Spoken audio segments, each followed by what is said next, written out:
it don't matter. I'll cut the beginning out. You ready? Yeah, go. Okay. Hey, everybody. 3, 2, 1, go.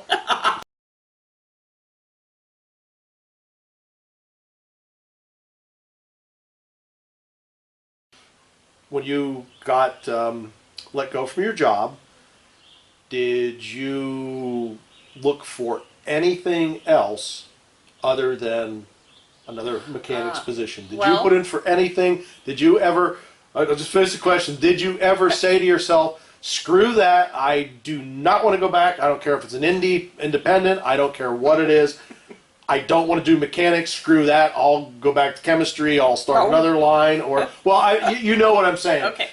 That's my question. So yeah, I'll tell you about my job hunt. Okay.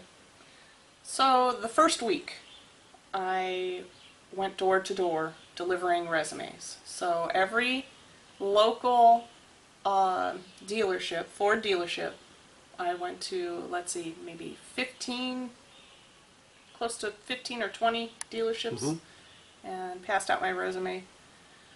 Now, mind you, because I have learned what I've learned in the past about there being a shortage of technicians, I didn't think I was going to be without a job for more than a week. Okay. Well, after the first week, when I didn't get any kind of response from my resumes, I started to wonder, oh, well, should I be venturing out into other areas? Specifically, chemical or those types of jobs. Right. Okay. Because you have other college degrees and stuff, so I mean there are other jobs you could do. Right. That was my question. When I referred to spending 10 years of my life preparing for chemical career, that meant all my schooling. Okay. And, yeah. So, but. So you do have other options. That was my question with this. You could go ahead. I think so. Yeah. But so then the second week came around and. No hits on my resumes. At that point I was like, oh, well, you know what? Maybe I should expand on all the jobs that I've done as a tech throughout my 2 years, or almost 2 years. So what I did was I added a second sheet to my resume. So I wrote all my skills. 04 Windstar subframe replacement after somebody bitched it up in another shop. Okay. Yeah, that ended up being the first thing on my list. So, in fact, I'll share that with you, too. So, yeah, I want a copy of your resume. I really like yes, I did. If anybody else wants a copy of a resume, let me know. I'll put my emails there and stuff, but go ahead. Yeah. So, you started making a longer list. So, I made a longer list of everything that I had done as a tech, everything, and sent that about the end of the second week, and then I started getting hits. So from my technician resume. So yeah. So now you're looking forward to your new job that you're going to start. Yeah. Yeah. One other question.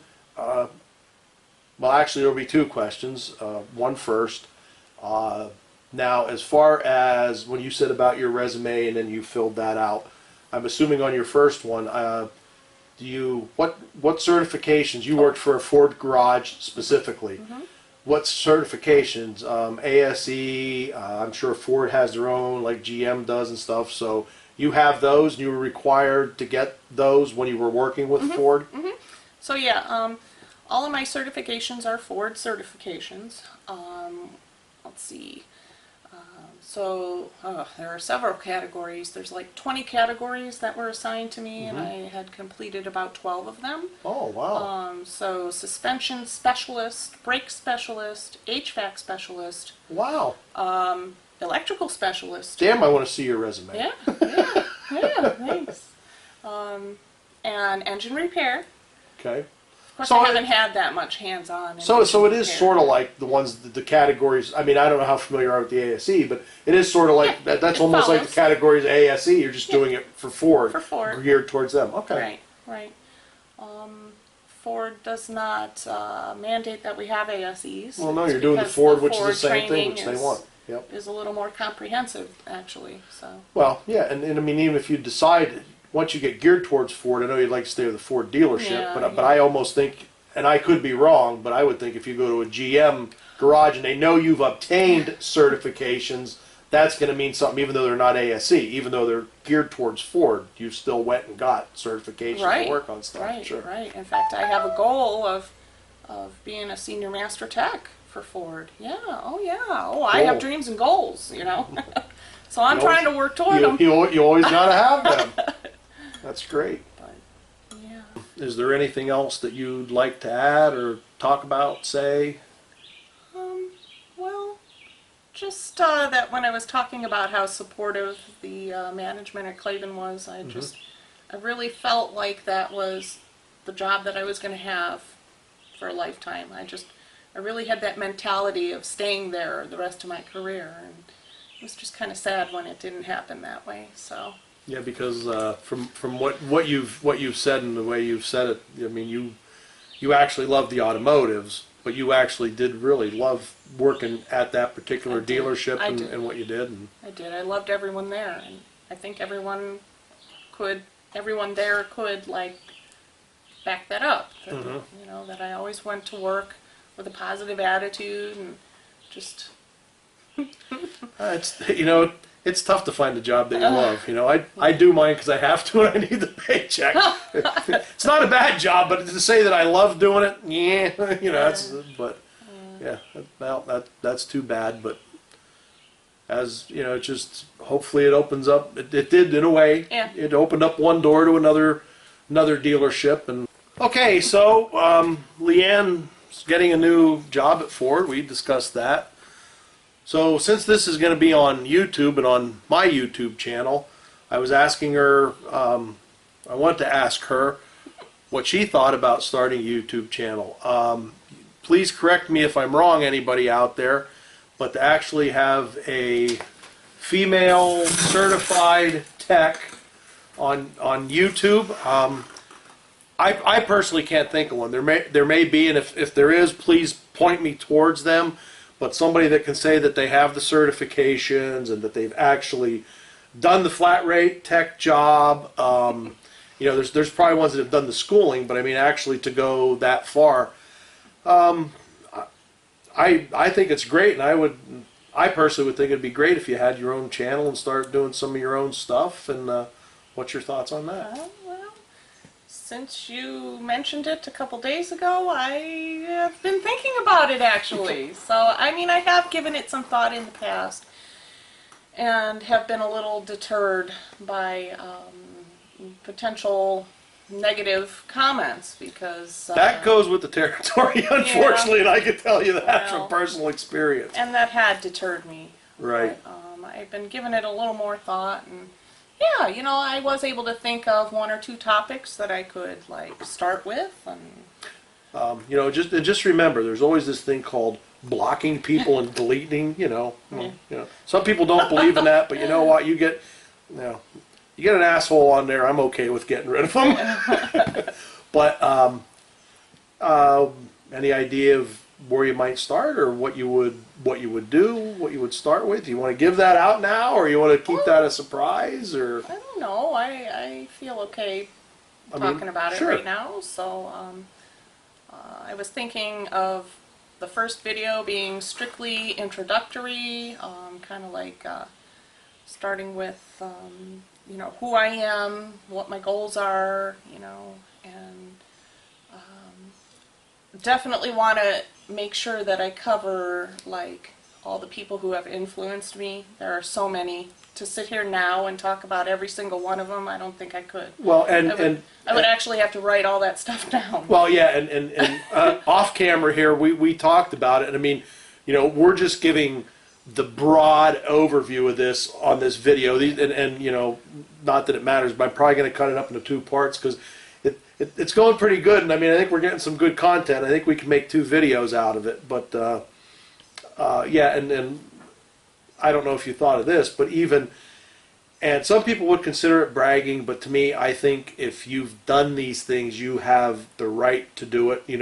What you have for certifications and what you've done, I mean, I think that's all fair for a first video. Okay. And yeah, so definitely that's something to think about. And then like for a second video, maybe, you know, a toolbox. Here are my tools. I love my tools. Oh my The God, I old love toolbox tools. tour. Well, and you know, it's yeah, and guys like maybe girls too. Guys is a general term, but they like that. I mean, you know, it seems that they are popular with to see what they have. And me personally, I would look in on it because as you being a flat rate, you know, having the experience of flat rate tech and what you use, and I know your shop had some stuff. But to me, it would be interesting to see it because I'm going to be like, does she have anything in there that she used specific to Ford that I don't have or something like that? So, you know, Yeah, yeah. I'd be interested to see that. So I think that sounds good. When can we expect it? Oh, jeez. I'm putting you on the spot.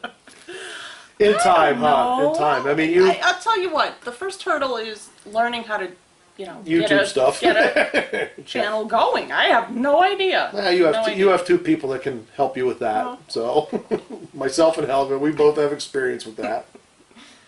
So, you know, that's part of the battle. And wow. Camera equipment, I guess. Oh, yeah. That I think that has been another one of the biggest deterrents for me. Sure, because it's an expense. Yeah, I couldn't really see myself, you know, going out and buying an expensive camera to do it. Now I do have like one of those, I don't know, pocket cameras by Lumix, you know, and it's a good camera, but If that's what you have, and a lot of times, and I am not knocking his videos in any way, but like Keith DeFazio of New Level Auto, he does them, and he still does them on his phone because it's the most convenient. And you know, my feeling is, if your content's good, and I mean, it's not that you're not shaking and going all over the place. You know, a little bad lighting or whatever. That's all part of it. With the camera, I have that happens because I just can't get the angles or the lighting I want and stuff. So to me, it's more about what you're saying, and if you can decently show what you're doing. I mean, YouTube isn't perfect. That's the way it is. So I'd try your camera. yeah, Why not? yeah, okay. Well, and another deterrent is I have been spoiled by working on a lift. And to go back to garage floor, I don't know. I mean, I recently replaced the intermediate pipe and resonator on the Honda, and it was a little bit of a struggle on the floor. Yeah, it's different. I mean, I've had my lift for 20-some years, Yeah. and it was one of the first things after years of a teenager in early 20s crawling around in the ground to change a starter and stuff like that. I said, when I have my garage, I'm putting a lift in. Yeah. And you know, I was gonna say they're relatively cheap, but for you, I guess from what you've said, you're just a place to even put it in a space. Well, is sort of. I'm actually just looking at your ceilings. 10 How high feet. are they? 10 well, that's feet. what I have. Well, then that's And an you- 8-foot lift. Yep. Oh. And some people have commented on my channel because I'll be laying on the ground, and they're like, "Oh, well, where's your jack stands and where's your this and where's your that?" And I'm like, "It's on a lift, but I only lift it up so high, especially with my truck, because of the low ceilings. But you can still fit this in." And of course, somewhere I have it here. I have a snap-on stool that you put it up so far. It works great for Yeah, me. So that's yeah. what I'm saying. You can do it. It's a $2,000 lift. Yeah, that's reasonable. Yeah. So. But you have a garage that you do, okay. I do. Well, so you at least have that. Yeah. That's a start. Yeah. That's good. And how about when you said about your toolbox tour? Maybe you don't want to give it away, but what do you have? I mean, I know you have the basic sockets and all this and that, and you have impact tools, Oh, yeah. all different. Okay. Oh, yeah. I mean, you're a flat rate tech. Yeah. I don't know what you expected to have, and I don't know. I know the shop does provide some higher level tools or something like that, but Yeah. you're expected to have your own toolbox. So yeah, you have to have a basic kit, impact. Let's see, I have my 1/2-inch impact, of course. It's by AirCat. Okay. They make a nice line of impacts and other tools. My 3/8 impact is also AirCat. And Okay. I love that thing. Cool. And, you know, all the deep well and stubby sockets and, you know, Okay. the wrenches, the ratchets, you You know. have any kind of specialty pullers or anything like that, or is that? Well, I did just buy a wiper arm puller Oh, cool. for the ones that don't like to come off. Yep. I've wanted one of those. I've never gotten one. But other than that, that's my only puller. Do you have any? Go ahead. My favorite tool, well, of course, my torque wrenches are my favorite tools. Okay. Okay, I have a couple of them now. But my other favorite tool is a ratcheting wrench. I love those. They're Oh, yeah. I had bought a couple Matcos and in different sizes, 10, 12, 13, 15, 16, 18, and 21. Love those things. Yep. And when you have them, you wonder how you worked without Yeah, them. exactly. Exactly. Do that old, huh? Oh, now I got to change the wrench. Huh? Now I got to change the Yeah, wrench. I mean, No room in here, damn it. Exactly. Yeah, I know all about exactly. it. So, But, scan tool. Do you have anything of your own? Anything? well, I do have a Actron pocket scanner. Okay. Well, It that's gets me what I something. need. You know, Yeah. when my own car We'll throws codes. So. We'll have to keep it in mind because, once again, Keith, not to be throwing names out there, but Keith said on his channel he has a $300 option coming up for a bi-directional scan tool. So that's a pretty good price. So we'll have to see what that is. But, that's nice. okay. Well, I think that's the thing. I think you should, you eventually need that in your arsenal, but it all takes money. Right. You know, I mean, right. To do my stuff at home, yeah. I'd like to have. That's what I mean. Scanner, but when you're at a dealership, they provide that for you. What did you use at the dealership? We have the IDS. Okay. So the Ford. I think sanctioned. that's Ford Yeah, specific. specifically Ford. Yep, Yeah. I thought so. Yeah. So. Okay. Yep. Cool. Well, I for one would like to see you have a YouTube channel and do it. I mean, that's maybe we get you to be the female Eric the Car guy. I don't know how he would feel about that. You better ask him. We're not calling you that. I'm just saying you might get up there with the subs. It's always that's the thing. That's what I personally think it'd be cool. I'd really love to see you do that. Thank you. So, Yeah. It's exciting. yeah. It's really exciting. Yeah, you have options. I mean, but I know you're probably gonna be busy starting not this coming Monday, but the next Monday. You'll probably be busy for a while getting into the swing with that, let alone a Yeah. YouTube channel. Yeah. Getting on with a new job. But I'm excited for your new job. Oh, thank you. And like I said, a lot of times I think there's a lot of doors that are open when another one closes. I haven't had to go through that. I hear it, and I know it's happened for people. And with what you've been through and what you've done, and once again, I'll say this again to you, and I'm going to say it on camera because when we talked, you were sort of worried about how things would go. But you've done the flat rate part. You've been there. You've done it. You've pretty much achieved it. I think you've did the hard part of the work getting there. I really think it's like I told you. It's like you're like right here Right teetering, there. and all you got to do is it's gonna be downhill easy from there. So let's hope so. Thank you. I appreciate you and your encouragement, and Helga, and everyone who's been involved in this endeavor. It's not my endeavor; it's all of our endeavor. Yep, yeah, we're trying to help with whatever we can, sort of like with this too, and to get you out there, let people know, and that hopefully someday I can put on my page what her YouTube channel name is and her videos and link to that. And so, anything else you'd like to put out there, or? Not at this time. I Okay. think we covered everything. Well, we got it. Like I said, we got a general overview. If anybody has questions, they can put it in my comments. I'll forward them to Leanne. She's slightly internet challenged at home right now, so Yeah. till you get the new job, get up on your feet and Yeah, stuff. But yeah. I mean, if you have any specific questions, I will make sure that she gets them. And actually, what we hope to do is after she gets her new job and gets her feet wet and maybe even has the YouTube channel, we'll see how it goes. We want to do a follow-up interview to let people know how she's doing, where she's at, and how stuff's going for her. Thank you. Yep. Well, thank you for doing the interview, and The chat. The chat. Oh yeah, the chat. The chat. Silly me. We're actually probably going to go look at some more of my old junk today. She wants to see my old '93 Saturn since she has a '97 Saturn, and just whatever else. But I'd like to thank you people for watching. I hope you enjoyed this. I hope that I get some positive feedback on this. So in closing, Leanne, would you like to say goodbye? Bye. I'll say this is Mike the Easy for you to say. This is Mike the Disgruntled Mechanic saying, just remember, if you can get somebody else to do it, you're probably better off. See you, folks. Thanks.